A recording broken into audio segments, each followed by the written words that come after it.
안녕하세요. 책안뜰입니다. 이번 영상에서는 한무숙 작가님의 단편소설 돌을 들려드리겠습니다. 돌, 한무숙. 너무나 많은 나가 있는 것 같다. 우선 우도새 포켓만 뒤져보더라도 시민증이라는 것이 있어 마포구 용강동 XX번지에 사는 당년 34살의 신순균이라는 자가 나이고, 같은 케이스 속에 끼어있는 제2국민병 수첩에는 소집 대상자로서의 나가 꼬박꼬박 점호를 받아야 한다.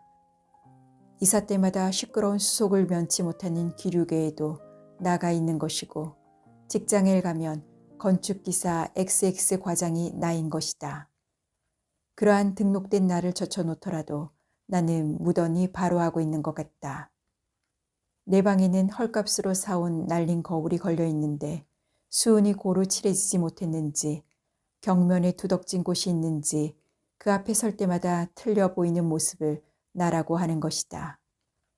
바로 전번 토요일 저녁의 일이다. 아무 생각 없이 거울 앞에 서본 일이 있었다. 그랬더니 갑자기 한 번도 보지 못한 말상이 거기 나타나 무심했던 만큼 적지 않게 당황하였다. 비켜서려다가 별스러운 생각을 한 것도 아니었지만 목을 움츠려 보았다. 허니까 경면에 나가 갑자기 길이를 줄이고 폭을 퍼뜨렸다. 재미가 나서라기보다 거의 무의식 중에 고개를 들였더니 이번에는 코의 길이만이라도 한 뼘이 넘는 것이다. 얼굴을 옆으로 돌이키고 곁눈질을 해보았을 때는 더욱 어이가 없어졌다. 저도 모르는 사이에 쓴웃음이 일었는지 거울 속 찍배기 얼굴의 입이 쭉 찢어졌던 것이다. 의식해서 성난 표정을 지어보았다. 그러니까 이번에는 뜻밖에도 단정한 슬픈 얼굴이 이쪽을 잠잠히 건너다보고 있는 것이다. 창으로 새어드는 햇살이 어느덧 황혼으로 옮겨가고 있었던 모양으로 거울 속의 눈은 분노를 태울 만한 빛을 얻지 못하고 있어 부릅뜬 것이 올빼미의 눈처럼 차라리 험악하고 서글펐다. 언제나 지나치게 꼭 다물어 그것이 험상궂은 인상을 주던 입술이 힘없이 반쯤 열려져 어렸다. 진정 거기에는 힘없고 외로운 사나이가 그렇게 방심한 얼굴을 흐리고 서 있는 것이다. 처음 보는 얼굴이었다. 그러면서 왠지 낯선 그 얼굴은 정녕 나인 것만 같았다. 그러자 나는 무심하게 시작한 장난이 갑자기 무슨 의미를 띠게 되는 것을 느끼기 시작했던 것이다. 그러나 성난 얼굴과 슬픈 얼굴은 어느 쪽에서 먼저 표정을 해뜨렸는지 다음 순간에는 거울 속의 얼굴이 이그러지기 시작하여 비웃는 듯이 이끼를 쳐뜨렸다. 다시 애써 먼저 지었던 성난 표정을 꾸며보았다. 그러고는 거울 속을 노렸다. 분명 같은 표정을 지었다고 생각했는데 정과는 다른 나가 이것은 또 지나치게 넓은 이마 너머로 침울한 눈길을 이리로 던지고 있다. 좀 전에는 그렇게도 애절하게 보이던 입모습이 아기를 품고 악물려져 있는 것이다. 그러나 그러면서도 그 모습은 역시 나였던 것이다. 형수가 식사를 권하며 방문을 열지 않았던들 나는 더 나의 여러 모습을 보았을는지 모른다. 그러나 장지가 벌떡 열리더니 이내 호들갑스러운 그녀의 음성이 울렸던 것이다. 아니, 누구하고 약속을 하셨기에 저녁 때에 그렇게 모양을 내시는 거예요. 나는 쓴웃음이 입가에 경련처럼 이는 것을 어찌할 수 없었다. 걔 친구만 해도 20여 명이 넘는 사교적인 형수다. 폭격으로 아내와 어린 아들을 잃은 후 형의 지팡 한 칸에서 이내 혼자 견디어온 나는 그네들에게 익히 알려져 있는 존재이다. 그녀들 사이에 화제가 지나면 우리 시동생 말이야. 중병을 치르고 나더니 신경에 변화가 생겼나 봐. 전에 없이 모양을 낸다우. 저번에는 글쎄 넋을 잃고 거울을 들여다보고 있고 그래. 턱 막막했던 거지. 이런 말이 나올 법도 하다. 어쩌면 개구 1번 벽 뒤에 화제가 될는지도 모를 일이다. 그러면 또 하나의 나가 생겨 횡행하게 되는 것이 아닌가. 그러고 보니 나가 너무 벅차다. 5자 7지 18관의 육체가 나의 전 내용이라고 끊어 생각해 온 것은 물론 아니다. 그러나 나가 이렇게 벅차고 보니 어떤 것이 짜장나인지 흐리멍덩해지는 것이다. 언젠가 해질 무렵 강에 빗긴 무지개를 본 일이 있는데 그렇게도 치밀하게 결합되었던 빛이 7가지 색으로 찬란하게 흩어지는 것에 넋을 잃었다. 그것은 아름답다기보다는 황홀하였다. 아침해에 아롱지는 풀이슬같이 불안한 아름다움이기도 하였다. 무지개는 5분을 그대로 지탱하고 있지 못하여 이내 사라지고 무지개가 사라진 하늘에 엷은 구름이 모래처럼 흐르고 있었다. 허전하고 아쉬우면서도 무지개가 사라지고 언제나와 같은 하늘이 거기에 그렇게 펼쳐져 있는 것을 보았을 때 체념이라고 할까. 무슨 안도 같은 느낌이 가슴에 번져왔던 것이 잊혀지지 않는다. 그런 것이 삶인지도 모른다고 그런 우발된 현상을 삶에 비켜본 것은 훨씬 나중의 일이었지만 사실 삶이란 허망한 하나의 과제이고 나라는 것은 무지개처럼 그것을 다양화하고 산일시킬 따름인 존재일지도 모르겠다. 몇 해 전만 하더라도 그런 것이 안타까웠다. 나라는 것이 없어져도 결코 공간이 생기지 않을 것이라는 것. 내가 사라진 후에도 해는 빛나고 바다는 출렁거릴 것이라는 것. 말하자면 나라는 것은 있어도 없어도 좋은 존재라는 것. 그런 상념이 참기 어려웠었다. 그러기에 지난 몇 해를 텅 빈 꺼풀같이 살아왔던 것이 아닌가. 장성한 조카와 아내와 어린 아들의 죽음을 한꺼번에 겪으면서도 여전히 먹고 입고 잔다는 것. 바꾸어 말하면 그들의 죽음을 시인한다는 것. 그들의 죽음에 익어버린다는 것. 그런 것들에 대하여 나는 나를 용서할 수가 없었던 것이다.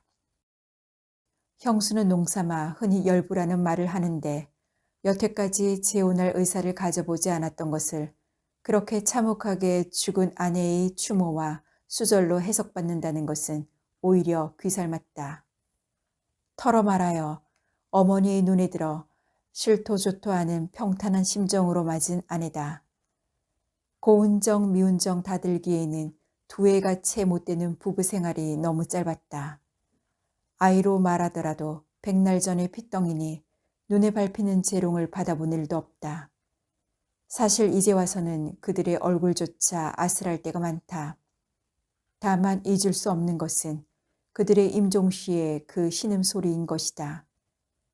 그토록 많은 출혈을 하면서도 25살의 젊음이 사흘을 뻗쳤다. 쌩쌩거리는 포탄 속에서 죽어가는 그들을 나는 지켜보는 이외에 어찌할 도리가 없었다. 그러던 나 역시 어깨에 입은 총상으로 의식이 흐려지곤 하였던 것이다. 아내가 숨을 거둔 것은 음력 8일 보름날 밤이었다고 추측된다. 조카와 갓난이는 이미 죽음으로써 옆방에 굴러 있는데 자신도 심한 부상으로 몸을 가누지 못하는 사나이가 옆에서 죽어가는 아내를 지키고 있었던 것이다. 폭격으로 펑 구멍이 뚫린 지붕 위에 차도록 맑은 달이 빗겨 있었다. 무서운 고요였다. 시간이 인간과 더불어 시작한 것이라면 그 시간조차 시작되지 않았던 태고에나 있음직한 그런 공백의 밤이었다. 그 고요 속으로 죽어가는 아내의 신음소리가 흐르는 것이다. 의식을 잃은 지 오래인 아내의 입을 새어나오는 그 신음소리는 육체의 고통을 하소연한다는 것보다는 오히려 영혼이 앓고 있는 소리였다. 무력한 인간의 서글픔과 의지 없는 외로움이 마지막에 표현을 거기 싣는 것 같아 가슴이 뻐개지는 것이었다. 아내는 내가 의식을 잃은 후에도 얼마쯤 그렇게 신음을 하고 있었는지 모른다. 그러나 며칠 만인가 내가 어느 병원인 듯한 2층에서 정신을 돌렸을 때에는 이미 그녀는 이 세상의 사람은 아니었고 창 아래 신장로를 굳건히 걸어 들어오고 있었다. 얄궂게도 우리는 그렇게도 기다리던 유엔군의 입성을 사흘 앞두고 그들의 폭격을 받아 쓰러졌던 것이다. 무거운 군화 소리, 육중한 탱크 바퀴의 울림, 만세 소리가 와 하고 일어났다. 그러자 그러한 거리의 소음을 막기나 하려는 듯이 창을 가리고 서 있던 형수가 왁 하고 갑자기 울음을 터뜨렸다. 도남동에서 뛰어와서 그때껏 치마끈을 못 푼 채 있는 모양인 그녀도 어지간히 초췌해 있었다. 들먹이는 어깨가 앙상하였다. 그러나 나는 흐느껴 오는 그녀를 보고도 아무런 감각이 느껴지지는 않았다.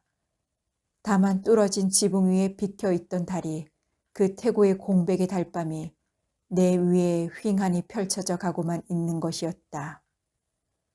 이윽고 그 공백감은 뒤이은 몇 해 동안의 나의 진실이었고 동시에 경력이기도 하였다. 사실 어두운 재같이 식어버린 가슴에는 절망이 필요할 만한 정열도 없었고 보니 공백만이 진실이 아니고 무엇이었던가. 언젠가 청산과수로 늙어온 큰누님이 유복녀 외딸을 여의는데 내가 그 결혼식장에 참여를 하지 않았다고 호되게 야단을 친 일이 있다. 사람이면 그럴 수가 있나, 사람이면.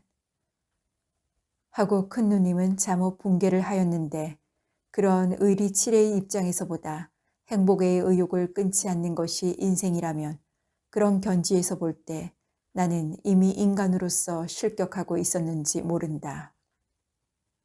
그러나 그러면서도 나는 살아왔다. 아침이 오면 어쩔 수 없이 하루해가 저물고 그런 날이 쌓여서 몇 해가 흘렀던 것이다. 대체로 우리는 생각하기 전에 살아가는 것인가 보다. 아니면 산다는 것은 온갖 비참한 것들을 제해버리더라도 더욱 남는 알지도 못할 무엇을 가진 것인가. 얼마 전부터 형수는 걸핏하면 앓고 나더니 사람이 달라졌느니 옥수함에서 무슨 일이 있었던 모양이라느니 하고 곧잘 농을 하려 드는데 중년 여자의 그런 천한 호기심이 젖은 넝마쪽처럼 감기는 것은 징그러운 일이었으나 그녀의 말은 바른 곳을 쓴 것이라고도 할 수 있을 것 같다. 옥수함을 떠난 것은 타는 놀 속에 서 있는데 서울에는 깊어가는 가을거리에 비가 내리고 있었다. 행장을 풀지도 않고 자리에 누운 나에게는 그렇게 피로해 있었으면서도 잠이 오지 않았다. 그런 나의 마음에 밤비가 뿌리다가는 먹고 멋은 틈을 타서 언덕 아래 강물이 높이 출렁거려 들어오는 것이었다. 얼마 후에 형수가 그날 밤의 일을 놀란 듯이 말해 주었는데 늦게 먼 길에서 돌아온 내 소행이 하도 심상치 않아 이스케서 몰래 장지문을 열어보았더니 자지는 않는 모양인데 감긴 눈기에 눈물이 줄을 지어 있었더라고 한다. 나는 울고 있었던가? 아니다. 나는 나를 던지고 있었던 것이다. 그렇게 마구 던져진 내 발밑에는 출렁거리는 강물이 있었고 내 머리 위에는 무지개가 사라진 뒤에 그 하늘이 언제나와 같이 무심한 그 하늘이 펼쳐져 가고 있었던 것이다. 이윽고 전에는 그렇게도 견디기 어려웠던 상념, 즉 내가 없어져도 이런 것들은 변함이 없으리라는 그런 상념이 지금은 오히려 마음을 메우어 가는 것만 같은 것이었다. 사실 그러한 불력 속에 인간의 생사라든가 희노애락 같은 그러한 완전한 무관심 속에 우리들 약한 인간의 구원이 또한 지상생활의 운행과 완성이 깃들어 있는 것일는지도 모를 일이 아닌가. 안타깝게 아쉬운 사람들을 잃고도 살아가게 마련이고 또 그렇게 할 수 있다는 것이 인간이 살아갈 수 있는 힘일지도 모르겠다. 그렇다. 형수의 말같이 나는 이미 달포전에 집을 떠나던 내가 아니었다. 나는 내용을 가졌던 것이다. 설사 그것은 결국은 불가해라는 인간의 중익에 부딪혀버린 것이라 할지라도 나는 사랑을 알았던 것이다. 그리고 사랑을 체험했다는 것은 목숨을 체험한 것이고 주체스러운 나를 모아 완전한 나를 갖추는 것이기도 하였던 것이다. 아무도 완전하게 자기 자신이었던 사람은 없다고 한다. 그러나 나는 그녀 앞에서 완전히 나였었고 또한 그 나는 상기, 내 내부에 살고 있는 것이다. 그런 나이기에 이제 와서 허망한 것을 허망한 그대로 받아들이는 것이고 선도 역시 아까 같이 벌받는 것이라는 영리를 몸부림치는 일 없이 따르게 되는 것이 아닐까. 그러나 울퉁불퉁 거울의 어린 모습처럼 나가 흐트러질 때가 있어. 그럴 때마다 내 눈앞에 어쩔 수 없이 떠오르는 것이 돌인 것이다. 그녀는 이미 나에게는 시계 밖의 사람이고 돌은 그녀와 나와의 사이에 나의 시계의 끝에 숙명처럼 서 있기 때문인가. 돌은 장자못을 굽어보는 언덕 모퉁이 늙은 느티나무 밑에 서 있었다. 언덕 너머 천마산 중어리에 있는 옥수암으로 올라가는 산길은 돌이 서 있는 산모퉁이에서부터 옥수암 맑은 물이 흘러내리는 솔숲 사이길을 잡아들 때까지 언덕 등성이를 탄 거운 평탄한 길이다. 그러므로 암자를 나서 숲속길을 벗어나면 한참은 그 느티나무와 돌을 바라보며 걸어야 한다. 혹 이른 아침 풀 이슬이 반짝거리는 언덕길을 거닐며 눈을 앞으로 던지면 저만치 서 있는 느티나무 밑의 그 돌은 무엇인지 숙명적인 것을 느끼게 하였고 낙조 때 장자못에 지는 석양을 역광으로 받은 모습은 저물어가는 하늘 아래 그리움과 고독이 그대로 굳은 것 같았다. 이 돌이 내 마음 한구석에 호젓이 서 있게 된 것은 바람이 몹시 불던 그 늦가을 어스름부터인가 보다. 24살, 마을에서 옥수암까지 심리 산길을 30분 만에 걸어 올라가 숨결 한번 거세진 일이 없는 육체였다. 지난 8월에 맞은 해방의 감격과 흥분이 채 사라지지 않아 희망은 차라리 벅찼다.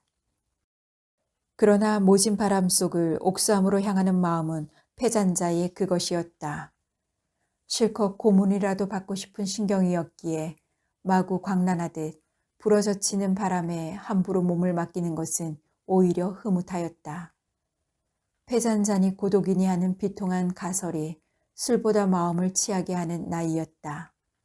툭하면 호련히 서울집을 나서 옥수암 산길을 그렇게 더듬곤 하였던 것이다. 바람은 동풍이니 남풍이니 하는 그런 것이 아니었다. 동에서 서에서 남에서 마구 불어일어나 서로 부딪히고 악물고 미끄러지고 하며 언덕에 타오른 풀 단풍을 헤쳐 흔들고 지디기고 풀포기 아래서 다시 일어 회오리를 그리며 뛰어올라가 다른 데서 불어오는 바람과 맞부딪혀 엉엉거리는 것이었다. 나는 두 손으로 바바리 깃을 귀 밑에서 누르며 나도 모르는 사이에 어느덧 뒷걸음질을 하고 있었다. 천마산을 내려 훑는 성남바람이 정면에서 얼굴을 때렸기 때문이리라. 쥐나온 쪽 하늘에는 아직 노을이 사라지지 않고 있어 바라다 보이는 장자못에는 거센 바람이 일으킨 파도가 장광 속에서 마치 산것이나처럼 팔딱거리고 있었다.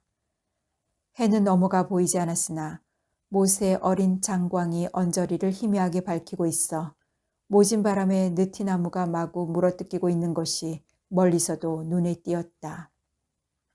들과 언덕길을 제멋대로 뛰어다니던 바람은 그 가지에 가 걸려 빠져나오려고 길을 쓰고 있는 모양이었다. 바람이 가지에 가 엉클릴 때마다 언제나 또렷이 서 있는 나무 밑의 돌이 윤곽이 흩어지곤 하였다. 등으로 바람을 밀고 가며 그런 것들에게 무심히 눈길을 던지고 있던 나는 점점 이상스러운 상념에 사로잡히기 시작하였다.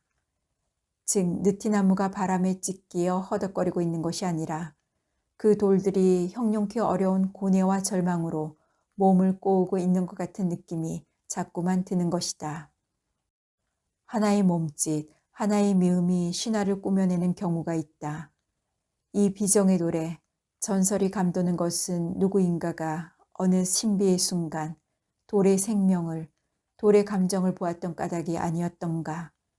나는 그런 순간을 가졌던 것이다. 아득한 옛날 장자못 자리에 박장자라는 간악한 일족이 번영하여 그 영화가 사위에 떨쳤다. 권력과 권세는 동료가 되어 무심한 초동의 입에까지 오르곤 하였으나 박장자 집에서는 좁쌀 한 줌의 적선도 한 일이 없었다. 어느 날 지나던 늙은 중이 시주를 청하매 박장자는 크게 노하여 하인을 불러 손찌검까지 하였다. 장자는 거지 중이 감히 자기 집 문전에 서려던 소위가 괘씸하였던 것이다. 무지스런 하인의 발길에 차여 넘어 쓰러졌던 중이 몸을 채 일으키지도 못하고 있었을 때 고운 젊은 한 여인이 옆에 와서 몹시 죄스러운 듯이 고개를 수그리며 무엇인지 수건에 싼 것을 내미는 것이었다. 여인은 장자 일족 중 단 하나의 어진 마음을 가진 며느리이며 수건에 싼 것은 자기 몫으로 정하여진 보리밥 덩어리였다. 궁상스럽던 중의 얼굴에 갑자기 위험이 서렸다. 사흘 후 한낮 좀 지나 해무리가 있을 것이니 그 조짐을 보거든 일순의 여유도 말고 혼자 집을 뛰어나가 뒤에서 무슨 소리가 들리더라도 결코 돌아보지 말라는 늙은 중의 말은 그대로 명령이었다. 그 사흘 동안을 장자집 며느리가 어떻게 지냈다는 것은 전설에는 없다. 다만 그는 대사의 영을 그대로 지켜 과연 해무리가 시작되자 어쩔 수 없는 힘에 끌려 집을 뛰쳐나갔던 것이다. 허위단심 느티나무까지 이르렀을 때였다. 갑자기 천지가 깨어지는 듯하는 병력 소리가 뒤에서 일어났다. 찰나 그녀는 대사의 당부를 잊고 저도 모르는 사이에 뒤를 돌아보고 있었다. 거기에는 자기가 버리고 온 집, 고래등 같은 와가는 간데없고 보지 못하던 못이 음침하게 하늘의 해무리를 어리고 있는 것이었다. 이윽고 자기는 그 순간의 충격을 그대로 돌로 굳어가며 있었다. 돌의 전설은 누구에게 들었는지 기억이 없다. 누구에게 들었는지 모르는 대로 내려 이야기하고 보니 한꺼번에 지난 몇 해 동안의 한 말 전체보다 더 많은 말을 한 것 같다. 갑자기 고요가 몸에 사무쳐 나는 그제야 옆에 서 있는 영란에게 시선을 돌렸다. 영란은 나뭇잎을 새는 햇빛으로 표범의 껍질처럼 아롱진 땅에 눈을 떨어뜨리며 긴 이야기가 끝나도 단정한 옆 얼굴을 보인 채 말이 없었다. 말없이 한참을 그렇게 서 있다가 꽤 높이 떠오른 해를 받아 짤막한 그림자를 이쪽으로 기울이고 서 있는 돌을 마치 체온이나 더듬듯이 조심스럽게 만져보는 것이었다. 놀랄 만큼 가는 비치도록 흰 손이었다. 그 바람 불던 늦가을 어스럼부터 어언 10년이 지난 이 언덕에는 지금 꽃질레가 한창이고 칡넝쿨이 얽힌 바위는 태고 이래의 해와 마주 앉아 묵묵히 스스로의 위치를 지키고 있을 따름 들새의 소리조차 들리지 않았다. 그 고요 속에서 나는 장자 못을 굽어보며 돌의 전설을 영란에게 들려주고 있었던 것이다. 찔레와 풀향기를 싣고 스쳐가는 5월의 바람이 상기된 뺨에 싱그러웠다. 나는 흥분하고 있었다. 그리고 나에게는 자기가 아직 그렇게 흥분할 수 있다는 것이 신기로웠고 어느 한 구석에 재어두었던 무엇이 포시시 머리를 드는 것 같은 즐거움과 놀라움이 몸에 감기는 5월의 바람처럼 신선하였다. 그런 느낌은 오랜 정신의 공백 속에 다시 깃들기 시작한 그림자라기보다는 오히려 사람이 된 후로 처음 맛보는 짜릿한 향기라고 하는 것이 적절하였을는지도 모른다. 확실히 나에게는 하나의 계절이 열리고 있었던 것이다. 얼마 전 패잔자로서 거품 같은 몸을 옥수암으로 이끌어왔던 나였기에 돌이켜보면 10년 전 이 언덕길을 옥수암으로 향하며 도취하던 고독과 패잔자의 신경, 그것은 어쩌면 청춘의 가설이 아니고 다가오면서 있었던 것들의 재빠른 투영이었을는지도 몰랐다. 해석할 수 없는 것은 모두 기적이라는 말을 들었는데 정녕 나를 버리는 셈으로 왔던 옥수암에서 영란을 만났고 그런 생명의 열을 얻게 되었다는 것은 나에게 있어 놀라움이라 아니할 수 없었다. 사변 이후 이내 심신에 금이 갔던 나는 금년 들어 건강 상태가 몹시 나빴다. 나뭇가지에 물 오를 무렵부터 원인 모르는 고열이 계속되어 고개를 들었을 때에는 수양가지가 제법 멋들어져 있었다. 열이 내리기는 하였으나 다리에 힘이 없어 집에서 뒹굴고 있는데 뜻밖에도 옥수함의 혜정 스님이 찾아왔던 것이다. 승려에 흔히 있는 자골신경통을 참다 못해 젊어서 버린 서울 땅을 다시 밟았노라고 그는 겸연쩍게 웃음을 지었다. 혜정 스님은 속세의 척분으로는 나의 작은 누님의 시누이 뻘이 되었다. 사돈집 부인이었지만 돌아간 어머니가 만년의 불교에 기이하신 까닭에 형수들과도 친분이 자별하였다. 혜정 스님은 없고도 그럭저럭 다해가는 모양이라고 건강이 좋지 못하다는 의미를 비쳤으나 몸은 오히려 전보다 부해 보였다. 나의 처지도 풍설로 들어 알고 있음직한데 그는 짐짓 그러는지 그런 일에는 저촉지 않고 그저 젊은이가 몸이 너무 수척했구먼. 나무 관세음 보살 하며 초췌한 나의 얼굴을 치근한 듯이 보는 것이다. 혜정 스님은 흔히 불문에 있는 사람들이 입버릇같이 외우는 관세음 보살이란 말을 독경 때나 배례 때 이외에는 입에 올리는 일이 없었다. 적어도 나와의 대화에 있어서는 나무 관세음 보살이라는 말을 쓴 것은 그때가 처음이 아닐까 싶다. 하루를 묵은 후 혜정 스님은 약수도 마시고 수양도 할 겸 옥수암에 얼마 동안 와 있으면 어떻겠느냐고 권하고 늘 와 있던 정자미 별당을 치워놓게 놓으라고 하며 서울을 떠났다. 심부름꾼 계집애 하나를 데리고 병구안까지 해주는 형수의 수고가 민망스럽던 차이라 혜정 스님의 말이 나는 고마웠다. 혜정 스님이 떠난 후에도 나의 건강은 시원치 않았다.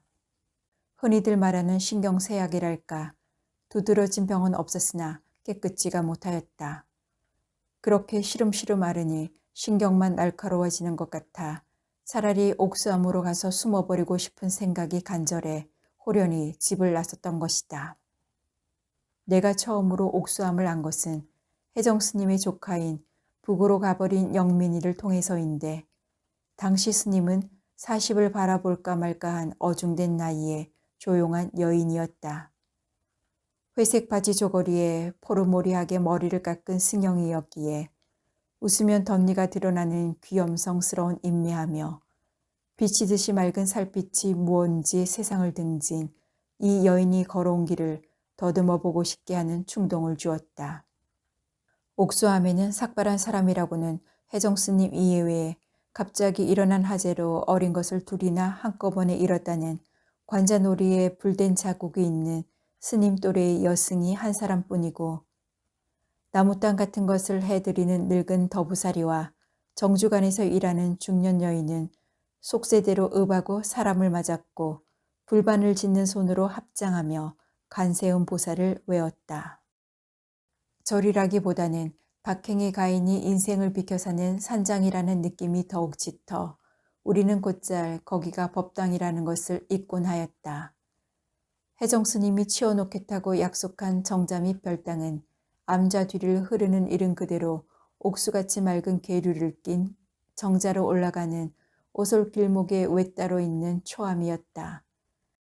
어떤 고독한 여승의 수양처였다는 두 칸 남짓한 방으로 한쪽 벽에 낡은 불화가 붙어 있었다. 남성 금제의 여승방인 까닭도 있었지만 한갓져서 좋을 것이라고 옥수암을 갈 적마다 혜정 스님은 을에 그 방에서 묵게 해주었다. 외따로 있다 해도 돌 틈마다 파랗게 돈나물이 돋아있는 장독대 다음은 바로 불두와 철쭉, 국화, 축희와 나리꽃 같은 꽃들이 철마다 피었다 지는 화개였고 비가 올 듯 말 듯한 습기를 머금은 날임은 문을 닫은 방에까지 나리, 국화 향기가 스며들도록 방은 그 하계와 다가 있었다. 장독대 있는 무렵에서부터 저쪽으로 물러나 흐르고 있는 계류가 여기서는 초암의 기둥을 씻다시피 하였다. 방앗간 집아이 어쩌다 문 닫는 날이면 오히려 잠들기 어려워한다는 격으로 옥수암에서 한 달 동안을 묵고 난 후면 그 물소리가 들리지 않는 서울집이 덤덤하게 느껴질 만큼 나에게는 정든 방이기도 하였다. 그러나 그 방을 치워놓겠다고 약속한 혜정 스님은 자기가 그렇게 오기를 권했으면서 나를 반기는 태도에 어색한 빛을 보였다. 그녀는 피로했을 터이니 좀 쉬어야 한다고 수다스러울 만큼 전에 없이 서둘러 법당 앞 약방에 자리를 깔아 나를 눕게 하고 밖으로 나갔다. 언덕 위에 피어 흐드러진 산철쭉 속을 헤치고 아련한 추억처럼 송진 냄새가 풍기는 술속 사이길을 걸어온 피로가 나는 오히려 쾌적하였던 모양이었다. 어느덧 잠이 들어 있었던 것이다. 얼마나 잤는지 어렴풋이 깨어 가는 기에 옆방에서 수근거리는 소리가 들려왔다. 무슨 말인지 확실치는 않으나 이럴까 저럴까 망설이고 난처해하는 어조들이다. 나는 그 바람에 완전히 잠이 깨었다. 귀를 기울여 보았다. 그러나 옆방 말소리는 이내 그치고 두 사람이 다 밖으로 나가는 모양이었다. 기침 소리 한번 세어본 일이 없는 여승들이었다. 나는 부쩍 궁금증이 났다. 자리 위에 앉아보았다. 아찔해진다. 역시 먼 길을 떠난 것은 무리였나 보다고 도로 들어 누우려는데 그새 몰라보게 늙은 관자놀이에 불된 자국이 있는 그 여승이 부스스 문을 열었다. 불을 켜줄까 하고 묻는 것을 대답지 않고 무슨 일이 생겼느냐고 덮어놓고 물어보았다. 그런 말은 왜 또 하느냐고 시치미를 떼는데 기척이 수상하니 꺼림칙해서 있을 수 있겠느냐고 몰아붙였더니 그제서야 전 선생님 방에 말이유. 며칠 전부터 서울 손님이 와 계시대유. 하고 말끝을 얼버무렸다. 스님이 서울서 돌아오시자 오래 비워두었던 그 방을 여럿이서 깨끗하게 치워놓았는데 난데없는 사람들이 가로채워버렸다고 떨뜨름한 표정이었다. 누구냐고 물었더니 스님의 조카 따님 양주라나요. 부장가봐요. 하고 못마땅한 듯이 고개를 흔들고 유경에 불을 댕겼다. 이 나를 앞질러 정자 및 별당을 차지한 사람들이 즉 혜정 스님의 조카딸인 영란이와 그의 남편이었던 것이다. 그날 저녁부터 다시 열이 오르지만 않았더라도 거처를 잡지 못한 나는 옥수함을 떠났을 것이었는데 저도 모르게 몹시 몸이 쇠약해졌던 모양으로 그만 여행을 이기지 못하여 몸살열이 심하게 났던 것이다. 혜정 스님의 처지가 딱했지만 나는 하는 수 없이 법당 옆방에 알아놓을 수밖에 도리가 없었던 것이다. 몸만 추스르게 되면 곧 떠나려고 마음먹고 있던 중에 서울서 왔다는 사나이가 찾아와 별당이 수선하더니 갑자기 영란이의 남편이 떠나게 되고 뒤에 처진 영란이는 고모 옆으로 옮겨 별당을 나에게 내어주었다. 영란이는 나의 작은 누님의 전설딸이라서 나는 우무로 그의 외삼촌이 되는 셈이었다. 누님은 중성적인 걱실걱실한 성격을 가진 부인이라 내 배 알아 낳은 딸이 아니라고 구박을 하거나 들볶거나 할 사람은 아니었지만 그래도 들이비치듯이 흰 피부에 간들간들한 목을 가진 풀어 보이도록 검은 눈동자의 어린 영란은 보기에 애련한 느낌을 주었다. 온순하고 말수가 적은 다정한 소녀여서 계모에게나 배다른 아우들에게나 끔찍이 굴었다. 그러나 어린 나이간으로 그렇게 마음을 쓰는데 오히려 어느 감정의 굴절을 짐작할 수 있다고 그때의 나는 생각하곤 하였던 것이다. 서로의 나이가 들어서부터는 작은 누님의 집이라기보다는 친누인 영민이의 집으로 그의 집에 자주 드나들던 나는 어쩌다가 누님이 나를 가지고 내 외삼촌이 따위의 말을 할 때면 적지 않게 어색스러움을 느끼기도 하였다. 내가 영란이를 마지막으로 본 것은 영민이가 북으로 넘어간 지 얼마 후니깐 그럭저럭 7, 8년이 되나 보다. 매부가 그러니까 영란이의 아버지가 사업에 실패를 하고 화병이 났다는 소문이 퍼뜩퍼뜩 퍼질 때인데 갑자기 뇌일혈로 쓰러졌다는 기별이 와서 달려가 보니 누님은 툇마루에 걸터 앉아 넋이 빠져 있고 어린 것들은 문 밖에서 흙강아지가 되어 뒹굴고 놀고 있는데 영란이는 수도가에서 쌀을 씻고 있었다. 얼마 보지 않은 동안에 약간 야인 것이 더욱 애련해 보이는 얼굴을 옆으로 보이며 말끔히 씻겨진 쌀을 자꾸 되씹고 있었다. 누님의 처지라든가 멀거니 허공을 보고 있는 매부의 정상도 딱하고 무거운 일이었으나 가냘픈 어깨와 야인 얼굴을 옆으로 보이며 쌀알이 부러지도록 자꾸자꾸 물을 갈아 헹구고 있던 영란이의 모습이 오래도록 가슴에 남았다. 영란이가 어느 부잣집 후치로 출가했다는 소문을 들은 것은 그 반년쯤 지난 뒤였는데 그 결혼식에 참여하였던 형수들의 말을 듣는 것이 까닭없이 고통스럽던 생각이 난다. 병든 아버지와 나이 어린 두 아우 때문에 몸을 팔다시피 한 것이라고 수군수군들 하였는데 그의 결혼 후 얼마 가지 않아서 아버지가 돌아가고 2년쯤 지나 작은 아우가 갑자기 죽어 폭삭해버린 나의 누님이 중학교 4학년이 된 큰아들 하나를 믿고 쓸쓸하게 지내고 있었다. 불 꺼진 집같이 을씨년스러웠으나 그래도 영란이가 어지간히 돌보아주는 모양으로 헐벗거나 굶주리는 것 같지는 않았다. 그렇게 아들 하나를 힘으로 살아가던 누님도 그 아들이 의용군으로 끌려간 채 소식이 끊어지자 이내 속병을 얻어 시원치가 않다가 피난 곳에서 세상을 떠나고 말았다. 말하자면 영란이의 희생, 협작과 방탕으로 유명하다는 아버지만큼이나 나이가 틀리는 그 징그러운 뚱뚱부에게 꽃다운 몸을 던지지 않으면 안 되었던 그녀의 희생은 완전히 무의미한 것이 되고 말았던 것이다. 한편 그녀의 큰 집이 아들 형제의 사상 때문에 흩어져 버리고만 지금에 와서는 영란이는 혈육이라고는 속세를 등진 이 혜정스님 한 사람밖에 남지 않고 있어 생각하면 외롭고 서글픈 여인이었다. 그러나 희생이라고 생각하던 것은 나의 착오였는지도 모른다.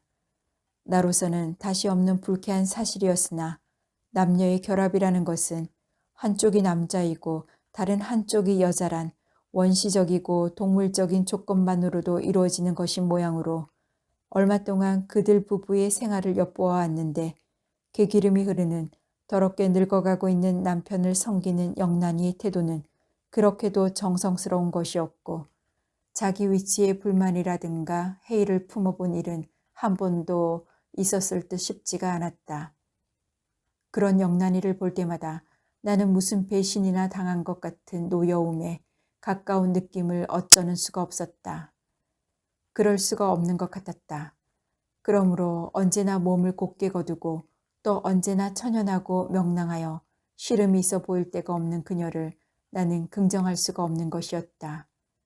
물론 꼭 서글프게 설레야만 된다는 이유는 없다.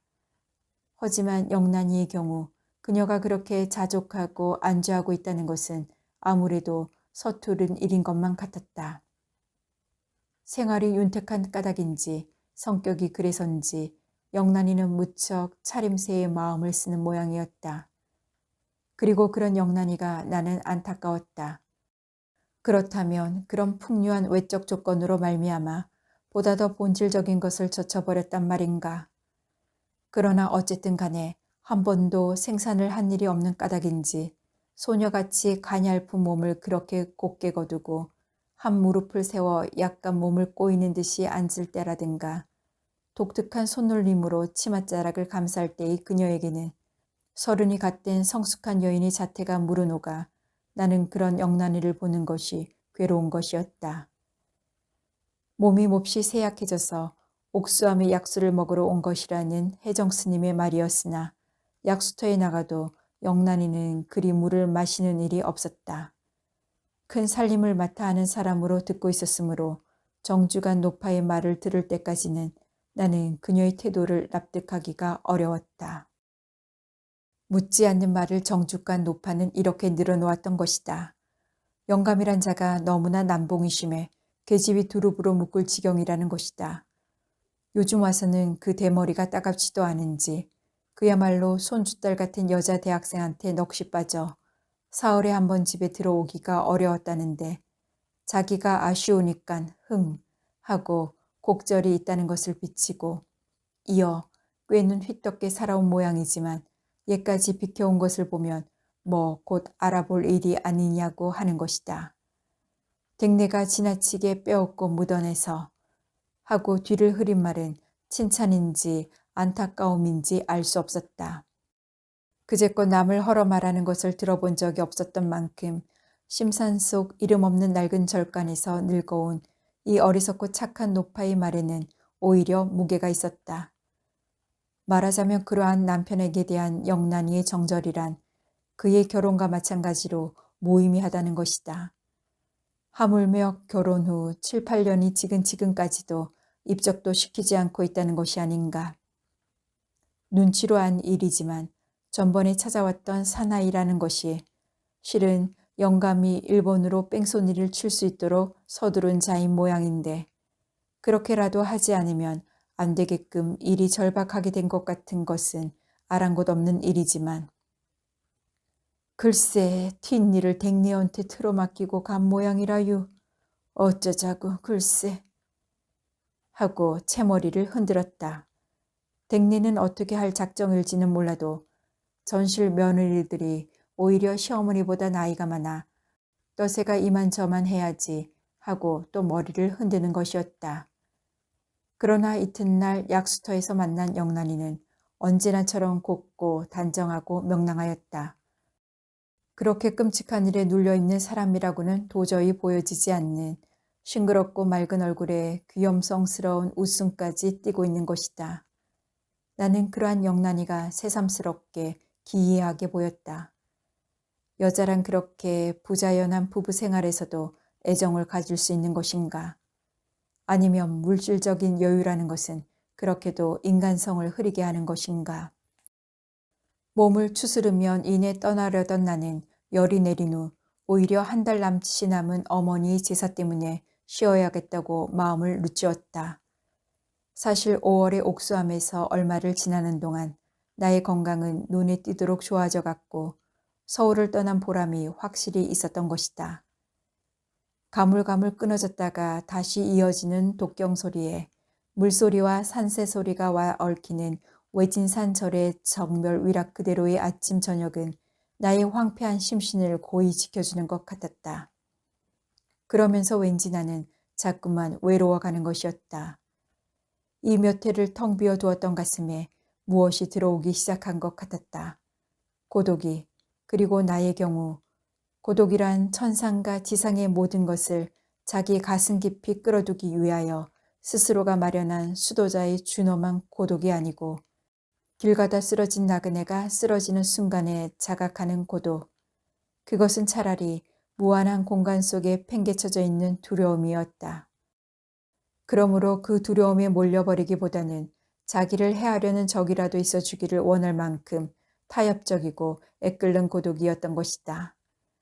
그런 나였기에 수유의 엿본 그녀의 절망과 슬픔이 그렇게도 내 것처럼 사무쳤던 것이 아니었던가. 진정 영란이는 그때부터 나에게 있어 잊혀지지 않는 사람이 되었다기보다 오히려 또 하나의 나를 품는 존재가 되었던 것이다. 그날 저녁은 유달리 노을이 붉었다. 우리는 혜정스님과 영란이와 나는 어스름해가는 법당에 앉아 언제나처럼 말없이 저마다의 생각에 잠겨 있었다. 분향 냄새가 흐르는 법당은 언제나 어둡기 마련이었는데 그날 저녁 따라 타는 놀이 법당 안을 기웃거리는 것 같았다. 그 무렵이면 의례껏 스며드는 어둠에 잠겨가는 벽에 불화의 오백 나하니 어렴풋이 떠보이는 것이었다.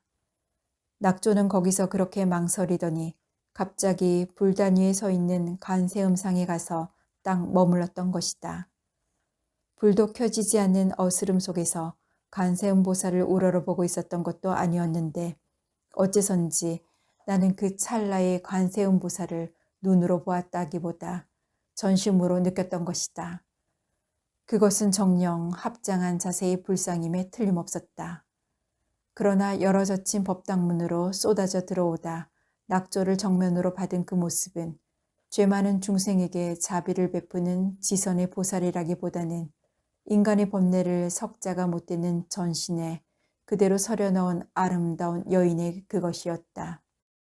반환으로 내려다보는 눈도 인자하다기보다는 차라리 슬픔을 담은 것이었고 세월의 날과 도금이 후락된 모습은 어쩔 수 없이 늙어가는 서글픈 여인의 운명을 연상시키는 것이었다. 어깨에서 흘러내리는 능라 밑으로 끝만 보이는 발이 연하대를 밟고 섰는데 발톱이 보일 듯 말 듯 안쪽으로 구부린 양은 받고 선 것이 꽃이 아니라 가시라고 이르는 것 같았다. 그러면서도 아니 그렇게 인간의 괴로움을 그대로 괴로워하는 모습이기에 그 찰나의 관세 음상은 그지없이 나의 가슴 속으로 파고드는 것이었다. 나는 저도 모르게 합장하고 있었나 보다. 그러기에 내 앞에서 속삭이듯이 외우는 연부를 들으면서 처음에는 그것이 자기가 외우고 있는 소리인 것처럼 착각이 갔던 것이다. 그것은 또한 내 마음과 자세가 새어 흐르는 소리였었기도 하였기 때문이라. 나무 관세음보살. 얼마만큼 괴로운 영혼이면 그토록 비원과 체념과 탄식이 얽힌 애절한 음성을 가지는 것인가. 그것은 연불이 아니고 신음이었다. 언젠가의 그 공백의 달밤에들은 죽어가는 사람의 입에서 의식 없이 새어나오던 신음이었다. 얼마나 지났는지 모른다. 법당에 찼던 낙조가 물러가고 있었다. 낙조가 물러가고 있는 법당에 영란이의 흰 얼굴이 떠보였다. 연하대 위의 관세음 보살처럼 눈을 거슴츠레하게 반쯤 감았다. 약간 뒤로 젖힌 얼굴은 우러러보는 모습이었고 정광 속에서 빛을 잃어 보이는 입술이 니을음을 발음한 채로 다무는 것을 잊고 있었다. 그러면 여태껏 관세음 보살을 외우고 있던 것은 영란이었던가? 순간 또 하나의 여보살이 가슴을 파고드는 것을 나는 어찌할 수가 없었다. 나는 그 얼굴에서 바로 전에 관세음상에서 느꼈던 것과 같은 것을 읽었던 것이다. 108번뇌라 한다. 구태여 인간 번뇌가 108개 있으랄 법이 있을 것인가. 다만 100이라면 어지간히 끔찍한 하나의 단위인데 그 단위를 채우고도 상기 8이나 남음이 있다는데 여운이 큰 것이 아닐까. 그 벅찬 번뇌를 나는 이 두 여인, 하나는 시간을 초월한 연하대 위의 불상이고 다른 하나는 덧없는 비린 육신을 지닌 길이 든 여인이었지만 그녀들의 우러러며 내려다보며 하는 얼굴에서 꽃같이 느껴받았던 것이다. 이윽고 그녀들의 번뇌는 또한 나 자신의 것이기도 하였던 것이다. 사랑한다는 것은 또 하나의 나를 가지는 것이라는 말은 진담인가 보다. 그러기에 그 순간 나는 분명히 영란이에게 나를 느꼈던 것이고 그녀가 외우는 연불 소리를 그녀의 그 애절한 음성을 내 것으로 알았던 것이 아닌가. 공백감 이외에는 가진 것이 없는 패잔의 사나이와 무의미한 희생에 목숨을 깎아가는 여인을 이 외진 산절에 쓸어붙인 것은 무엇이었는지 모를 일이었으나 어쨌든 혈연적으로는 아무런 관련이 없다 할지라도 그녀와 나와의 관계는 속세의 척분으로 따져 숙질이 되는 것이었고 그런 속병이 다른 남녀들 사이 같으면 주목을 받을 만한 행동까지도 어물어물 놓쳐주어 그것이 행위였는지 불행이었는지 서로가 사랑을 자각하였을 때는 이미 그녀는 내 자신조차 거기까지는 가보지 못한 내 내부 깊이 들어와 있었던 것이다. 진실로 몇 해 만에 나는 살 의욕을 가진 것이었고 또한 산다는 것은 나에게 있어 그녀와 더불어 하는 것을 의미하는 것이었다. 5월 중에도 드물게 맑은 날이었다. 새삼스럽게 태양이 찬란하였다. 바람이 살랑 언덕에 풀을 쓰다듬고 지나간 끝을 쫓으면 저만치 목가에 서 있는 미루나무가 살짝 하늘을 쓸었다. 그러면 하늘은 더욱 푸르게 맑아가는 것 같았다. 영란이는 전에도 옥수함에 온 일이 없지는 않을 텐데 장자목과 돌의 전설을 모르고 있었다. 5월의 바람이 일으킨 잔물결이 따가운 햇살을 대받아 반짝거리는 것을 가리키며 산 것이 가물거리고 있는 것 같다는 그녀의 말에 거기서 살고 있었던 사람들의 이야기를 하겠노라고 꺼냈던 것이 목과 돌의 전설이었던 것이다. 그러나 영란이는 거운 듣지 않고 있었는지 몰랐다. 아무런 대꾸 없이 조심스럽게 돌을 더듬고만 있는데 그런 동작조차 거의 방심한 태도로 하는 것이었다. 부드러운 잔머리가 바람에 불려 이마 위에서 하늘거린다. 그런 그녀를 보자 나는 그제서야 흥분한 것이 좀 겸연쩍어 쑥스럽게 덤덤히 서 있노라니깐. 영란이가 장자 못 쪽으로 몸을 고쳐 앉으며 이쪽은 보지도 않고 입을 열었다. 그 전설은 교훈인가요? 교훈이라고? 그런 요소도 있겠지. 권성징악이랄까. 권선징악일 것 같으면 며느리는 무의미한 존재가 되어 버리지 않아요? 참, 그렇군. 그 전설의 주인공은 돌인데. 그렇지요? 하고 영란이는 이번에는 고개를 돌려 내 얼굴을 정면으로 보는 것이었다. 물론이지요. 오자불고라든가 인과응보라는 관념으로 뭉친 그 전설 중에서 단 하나의 사람이니까. 단 하나의 어진 자고요. 단 하나의 어진 자라기보다 선이란 관념 자체겠지. 영란이는 무슨 생각을 하는지 눈을 내리깔고 한참을 잠잠히 앉았다가 다시 입을 열었다. 좀 전과는 달라진 음성이었다. 그럼 선도 아까 같이 벌을 받은 거군요. 나에겐 영란이의 말이 뜻밖이었다. 저도 모르는 사이에 그녀의 얼굴로 눈길을 모았다.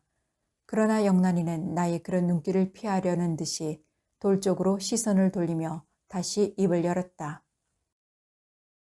아까 그 며느리를 단 하나의 사람이었다고 하셨지요? 왜? 그럼 그 며느리가 뒤를 돌아보았으니까. 뒤를 돌아보았으니까.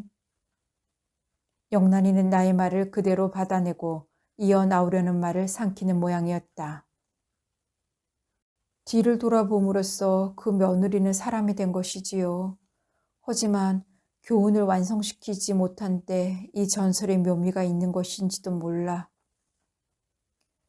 옆에서 보는 돌은 사랑키만한 어떻게 보면 목같이도 보이고 팡파지만 허리같이도 보이게 들어가고 나온 데가 있을 만큼 그저 밍숭한 돌이었다.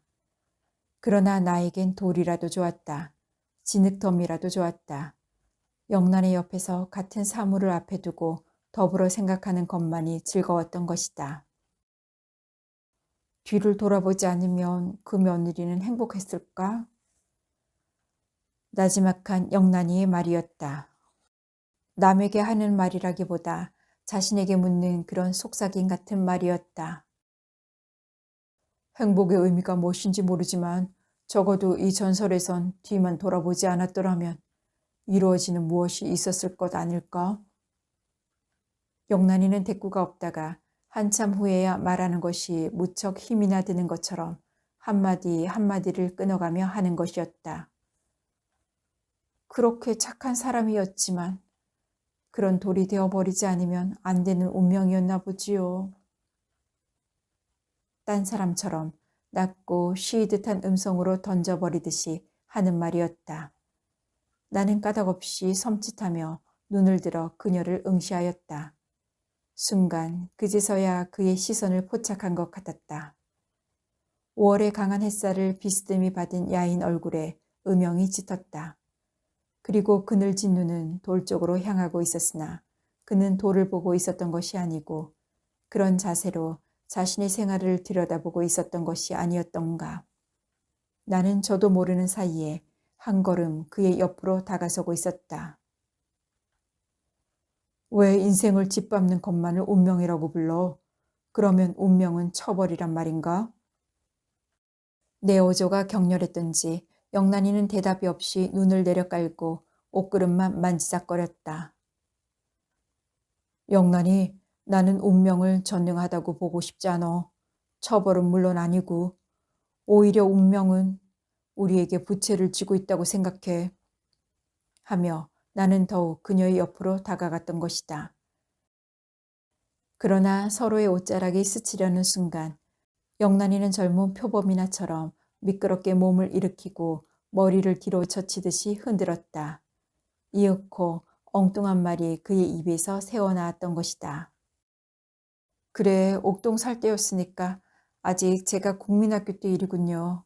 한 번은 영민이 오빠를 찾아오셔서 막 떠들어대신 일이 있었는데 그때 정신이 부채란 말씀을 자주 하셨어요. 아까와는 아주 딴판으로 명랑한 음성이었다. 그래서 어린 마음에 정신의 부채란 무슨 뜻인가 하고 정신이 흐릿해졌을 때 붙이는 부채인가 하고 호호. 갑자기 영란이는 높은 소리로 히스테리컬하게 웃기 시작하였다. 그러나 그 가늘고 높은 웃음소리에는 사람의 가슴을 파고드는 것 같은 슬픔이 깃들어 있었다. 순간 나는 이 몇 주일 동안 내 내부에 가득히 서리고 있던 무엇이 하나의 의지로 굳어가며 있는 것을 또렷이 느꼈던 것이다. 그를 통하여, 그의 불행과 슬픔을 통하여 인생과 화해하고 그와 더불어 인생과 재해를 해야겠다는 희망과 의지가. 사흘 후 어머니 제삿날을 이틀 앞두고 나는 옥수암을 떠났다. 절 문 밖까지 배웅하는 절 사람들 틈에 끼어섰던 영란이가 자연스럽게 나의 뒤를 따랐다. 언덕길까지 배웅을 하겠다고 그 앞날 약속을 하고 있었던 것이다. 그런 영란이에게 혜정 스님은 흘긴 눈을 던졌다가 시선을 나에게로 옮겼다. 인자한 얼굴에 미소가 떠올랐으나 눈에는 빛나는 것이 있었다. 나는 그의 말없는 당부를 잘 알았다는 표시로 역시 말없이 고개만 끄덕여 보였다. 웃는 모습이 영란이를 연상시켜 어쩔 수 없는 혈연을 깨닫게 하는 이 수업의 여승이 인생을 헛디딘 젊은 조카딸을 자기가 몸을 던진 불문에 끌어들이지 않고 그렇게 다른 길을 가게 해두는 것이 나에게는 흐뭇하였던 것이다. 간밤에 내린 비로 돌이 드러난 언덕길을 우리는 말없이 걷고 있었다. 우리에게는 이미 말이 필요치 않았던 것이다. 지난 며칠 동안의 그녀와의 대화가 그대로 가슴에 남아 있었다. 하필 나라는 특정한 사람이 아니었더라 해도 일찍 어머니를 잃은 외롭고 다감한 소녀가 자주 집에 드나드는 청년을 그리운 사람으로서 가슴속에 간직하게 되었던 것은 오히려 자연스러운 일이었을 것이 아니냐고 하는 것이었다.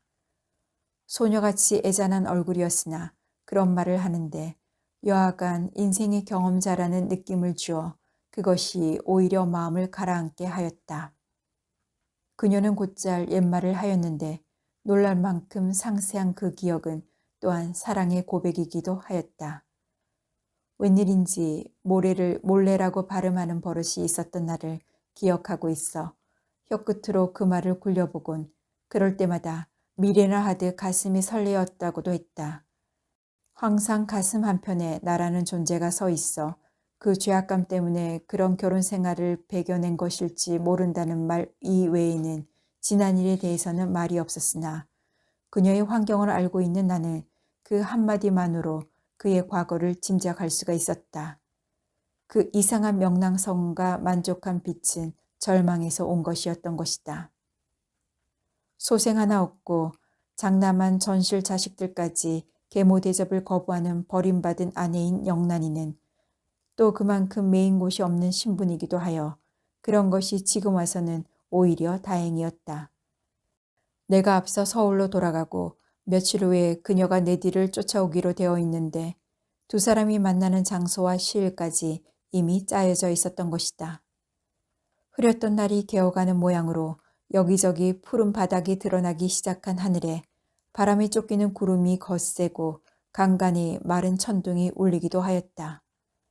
간밤에 비바람이 떨어졌는지 언덕이 피어 있었던 찔레는 푸른 잎만이 무성해 보이고 거센 하늘에 간간히 강렬한 해가 비껴 그럴 때마다 풀꽃들이 확 타오르듯 시야에 들어왔다간 다시 음산하게 그늘지곤 하였다. 그러면 10개 화장을 하고 새하얗게 소복한 영란이의 단아한 옆얼굴도 역시 그늘졌다 밝아졌다 하는 것이었다.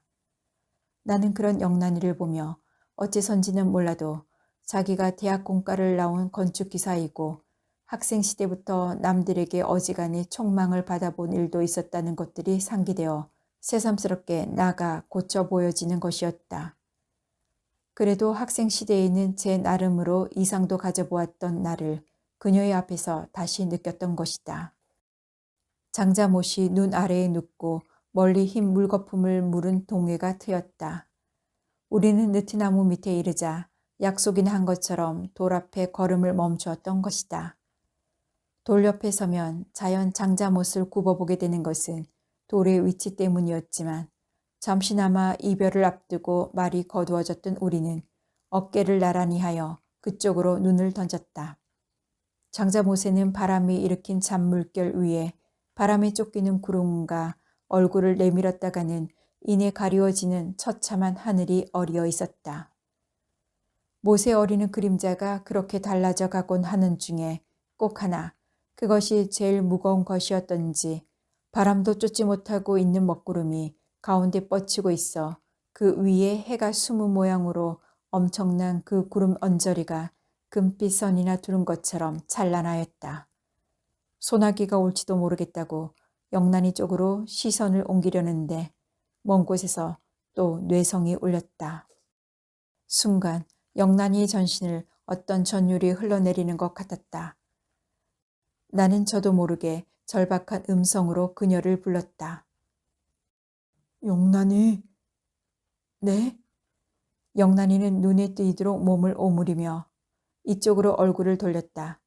그러나 생각하면 그렇게 절박하게 그녀를 불러야 할 일이 없어 나는 싱겁게 몇 번이나 되풀이 말을 다시 내었다. 그럼 토요일날 하오 2시에 XXX에서. 응? 영란이는 말없이 고개만 끄덕여 보였다. 거기서부터 모퉁이를 돌아야 했다. 날씨도 험상하니 그만 돌아가라는 나의 말에 그녀는 입술만으로 웃으며 오히려 나의 길을 재촉하는 것이다. 모퉁이를 돌아 얼마를 가면 길은 다시 되돌아 산골짜기 너머로 돌과 마주서게 된다. 영란이는 내가 그 건너길에 나타날 때까지 기다리려는 모양이었다. 한참 후 나는 땀에 젖으며 건너편 길에서 돌을 쳐다보고 있었다. 거기서부터 마을까지의 길은 발 아래 바다를 끼고 가게 되어 비온 뒤의 바다 냄새가 짙었다. 바다에서 불어오는 바람에 달았던 몸을 식히며 나는 두 손으로 나팔을 지어 영란이의 이름을 불렀다. 까마득하게 보이는 건너편에 소리가 들렸을 리는 없지만 그녀도 나를 보자 손을 흔들었다. 금시 한 줄기 할 것 같던 날씨가 어느새 개어 기울어져가는 해를 역광으로 받아 이미 옆에 서 있는 돌과 진배 없이 실루엣만 보이고 있었으나 나는 그녀가 그 자리를 떠날 때까지 머물 양으로 길섭해 주저앉았다. 그러니까 건너편의 실루엣이 하나가 되어버리는 것이었다. 무슨 내기나 하듯 건너편에서도 영란이가 돌에 기대앉은 모양이었다. 그러나 그 순간 나에겐 그런 영란이의 태도가 귀엽다는 생각보다 무엇이라고 형용할 수 없는 상념이 자꾸만 머리를 드는 것이었다. 왠지는 몰라도 그녀는 절대로 나에게로 오지는 않을 것이라는 상념이. 그것은 거의 확신이었다. 왜? 내 내부에서 무엇이 소리 없이 허물어져 갔다. 이윽고 나는 달포전에 이 길을 걸어갈 때의 그 험한감이 되살아오는 것을 느끼는 것이었다. 바람이 다시 일기 시작하여 발밑에서 출렁이는 단조한 바다 소리가 높아져 갔다. 길섭의 풀이 유록색으로 보여 정신을 차리고 보니 둘레에는 황혼이 내리고 있었다. 나는 눈을 들어 건너편을 바라다 보았다. 무수한 가지로 노릿하는 하늘을 조각지고 있는 늙은 느티나무 밑에 어둠이 깃들기 시작하여 돌에 기대어 앉은 여인의 모습을 돌 속에 몰아넣기나 한 것처럼 이쪽에서 보는 눈에는 돌만이 호젓이 서 있는 것이었다. 나는 다시 일어서서 말없이 걷기 시작하였다. 저도 모르는 사이에 언젠가 영란이가 하던 말이 입에 떠올랐다. 손도 아까 같이 벌받는 거지요. 발부리에 돌이 자꾸만 채였다. 그러나 그것은 어둠이 짙어온 탓만이 아니었던 것이다.